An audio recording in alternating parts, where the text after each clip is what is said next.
Seorang juru parkir liar ini meronta saat diamankan petugas Reskrim Polsek Metro Tanah Abang di kawasan Blok G Pasar Tanah Abang, Jakarta Pusat. Ia menolak diamankan, namun petugas terpaksa menggendong juru parkir liar ini. Petugas juga mengamankan 4 juru parkir liar lainnya yang juga tengah menjaga lahan parkir liar. Dari tangan mereka, polisi mendapati uang tunai hampir Rp600.000 hasil menjaga lahan parkir liar. Perharinya, juru parkir liar mengaku mampu meraup penghasilan hingga Rp500.000 dengan tarif parkir sebesar Rp30 hingga Rp50.000 untuk kendaraan roda 2 dan 4. Uang tersebut kemudian disetorkan kepada seseorang. Sayangnya polisi mengaku kesulitan memproses keluhan masyarakat lantaran tidak adanya korban yang membuat laporan resmi. Berapa setoran, Pak? Nggak nentu. Berapa biasanya? Kadang 500, kadang 400 lebih. Sehari 500.000? Ya. Lu dapat berapa sehari? Saya dikasih 100.000, itu udah bersih, udah makan, udah apa, Pak? Berarti minimal 500.000 per hari? Iya. Ya, yang jelas kita melakukan pengamanan terhadap beberapa petugas parkir. Kita nanti akan Kita akan interogasi, kita tanya apa-apa yang sudah dilakukan. Memang menjadi kendala kita kadang-kadang adalah ketika kita mengamankan begini, kendala kita di korban itu. Korban tidak melakukan pelaporan. Yang kemudian kadang-kadang kita temukan pelakunya, korbannya ada, korbannya nggak mau ribet, nggak mau melanjutkan laporan ini karena memang mereka menganggap terlalu urusannya panjang gitu. Guna diperiksa lebih lanjut, kelima juru parkir liar tersebut kemudian dibawa petugas ke Polsek Metro Tanah Abang. Sementara itu, petugas mengimbau bagi para pengunjung yang ingin berbelanja di Pasar Tanah Abang agar menggunakan lahan parkir resmi yang telah disediakan. Sebelumnya, video seorang wanita pengunjung Pasar Tanah Abang yang dikenai tarif parkir tinggi beredar dan viral di masyarakat. Korban terkejut karena dimintai tarif sebesar Rp60.000 untuk jasa parkir liar kendaraannya.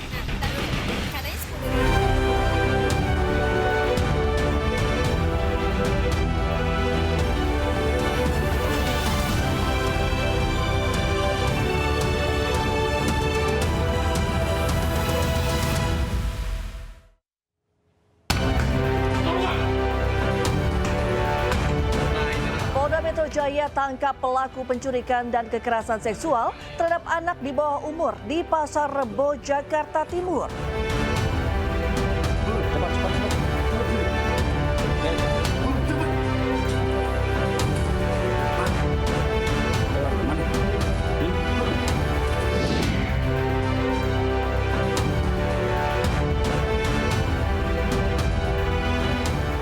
Dokter kandungan cabuli pasien di Garut bertambah.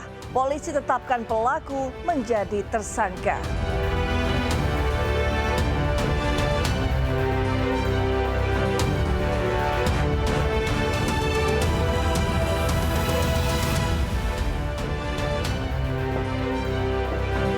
Selamat malam pemirsa, seorang pelaku pencurian hanya bisa meringis kesakitan usai terjepit di atap plafon dengan posisi setengah badan tergantung di Kabupaten Kepahyang, Bengkulu. Pelaku ditemukan oleh pemilik toko dalam kondisi lemas. Bersama saya Reni Arabsari, inilah iNews Malam selengkapnya.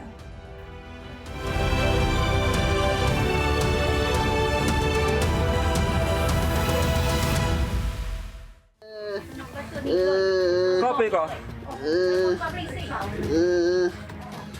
Kok kopi kok? Ada saja ulah pemuda ini. Niat hati ingin mencuri dengan cara masuk ke toko kelontong melalui atap, dirinya justru terjepit dan tersangkut di antara plafon dan atap toko. Hal tersebut terjadi di Desa Tebat Mono, Kabupaten Kepahyang, Bengkulu. Kejadian ini diketahui oleh pemilik toko pada Rabu pagi saat akan membuka tokonya dan terdengar suara rintihan pelaku. Saat diperiksa, pemilik toko pun terkejut melihat pelaku terjepit dengan posisi kepala dan setengah badan tergantung di atas dan setengah badan hingga kaki berada di bagian luar. Saat itu pelaku dalam kondisi lemas karena diduga sudah tersangkut sejak dini hari dan pemilik toko akhirnya memanggil warga sekitar untuk menolong pelaku. Buka warung. Pas nak buka warung ketahuan tuh. Ponaannya buka warung. Ada dia terjepit sini. Ya ada di sini bunyi bunyinya kan. Ya. Ketahuan tadi pas ada bunyinya, Pak. Ya ada bunyinya tuh. Kondisinya, Pak? Kondisinya Lemas. ya. Lemas. Diketahui pelaku atas nama Andre, 20 tahun yang merupakan warga sekitar. Lantaran tidak ada kerugian yang dialami, pemilik toko memilih tidak melaporkan kejadian ini kepada pihak kepolisian. Saat ini pelaku masih menjalani perawatan di RSUD Kepahyang. Dari Kepahyang, Bengkulu, Endro Dwirawan, iNews melaporkan. Pemirsa, Polda Metro Jaya menangkap pelaku penculikan anak di bawah umur di Pasar Rebo, Jakarta Timur. Pelaku menyekap dan memperkosa korban selama 4 hari. Padang. Buka, Pak. Pak. Buka aja, Pak. Oh, ditahan. Bagus ya. Saya bilang buka. Buka. Inilah detik-detik penangkapan pelaku penculikan anak di sebuah kontrakan di Jakarta Timur Selasa siang. Pelaku sempat mencoba kabur saat ditangkap dengan naik ke plafon rumah. Polisi pun terpaksa melakukan tindakan terukur lantaran pelaku tak hanya mencoba melarikan diri, tetapi juga melawan petugas. Pelaku bernama Adi Mahyanto ini berhasil diamankan usai buron selama kurang lebih 5 hari. Saat polisi masuk, didapati korban berinisial ETZ berusia 13 tahun tengah ketakutan. Kasus penculikan ini bermula pelaku yang tinggal di wilayah yang sama dengan korban di daerah Pasar Rebo, Jakarta Timur ternyata sudah mengincar korban selama 1 bulan. Pelaku berinisial MAM berumur 48 tahun. Berdasarkan hasil pemeriksaan sementara, pelaku sudah memantau korban 1 bulan sebelum kejadian. Kemudian pada tanggal 5 April 2025, pelaku mengontrak di samping kontrakan korban. Pada tanggal 8 April 2025, pelaku menyiapkan kontrakan baru untuk tempat eksekusi korban yang tidak jauh dari lokasi penginapan yang pertama.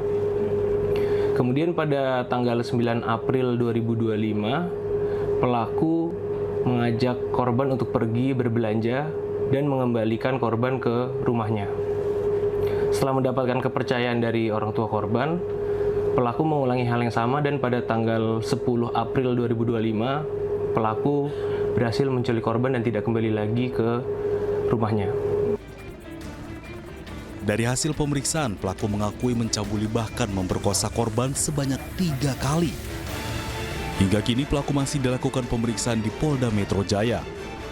Pelaku dijerat pasal 328 KUHP dan Undang-Undang Perlindungan Anak.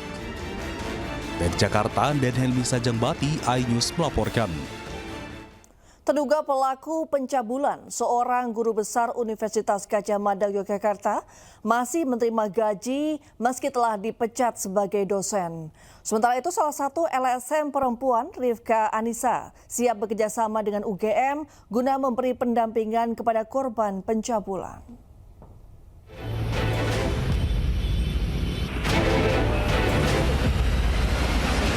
Guru Besar Fakultas Farmasi Universitas Gadjah Mada atau UGM Yogyakarta EM yang telah dipecat sebagai dosen akibat terbukti melakukan pencabulan terhadap mahasiswinya masih menerima gaji. EM masih menerima gaji lantaran statusnya masih menjadi PNS dan menjabat guru besar. Sementara itu pemeriksaan pelanggaran disiplin kepegawaian terhadap EM oleh tim pemeriksa UGM segera dilakukan. Pemeriksaan inilah yang nantinya menentukan nasib status PNS EM.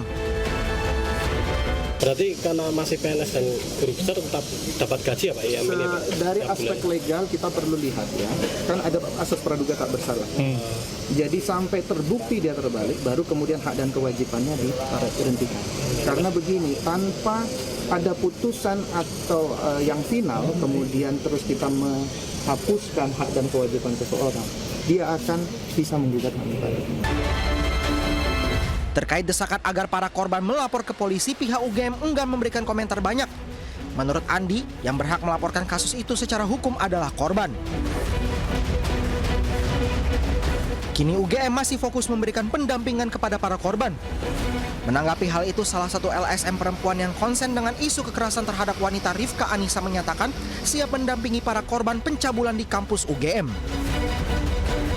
Bisa melihat bahwa terungkapnya kasus ini berarti menunjukkan bahwa mekanisme yang dibangun di kampus itu berhasil untuk membuat korban melaporkan dan akhirnya mengusut sampai kemudian kasus ini terungkap.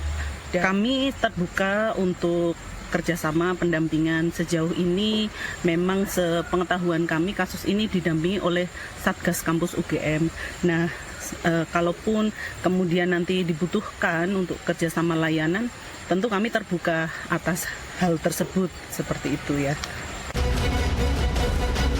Sebelumnya, Guru Besar Fakultas Farmasi UGM berinisial EM diduga mencabuli 13 mahasiswi. Modusnya dengan melakukan bimbingan akademik di rumah seperti bimbingan skripsi, tesis, disertasi, maupun lomba. Dari Sleman, Daerah Istimewa Yogyakarta, Heru Trijoko, iNews melaporkan.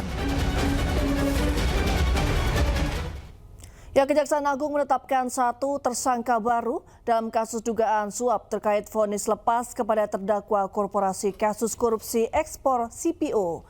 Tersangka baru berinisial MSY.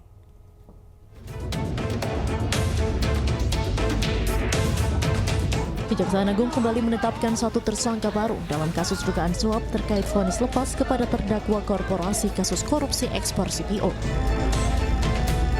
Tersangka baru berinisial MSY yang merupakan Social Security Legal Wilmar Group. MSY ditahan selama 20 hari ke depan di Rutan Salemba, Jakarta.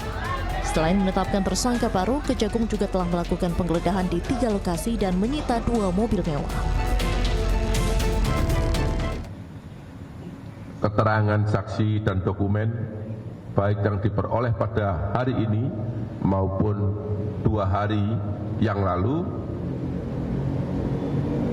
penyidik menyimpulkan telah ditemukan 2 alat bukti yang cukup sehingga pada malam ini menetapkan 1 orang tersangka atas nama MSY. Ya, atas nama MSY, di mana yang bersangkutan sebagai Social Security Legal Wilmar Group. Terhadap tersangka dilakukan penahanan 20 hari ke depan terhitung mulai hari ini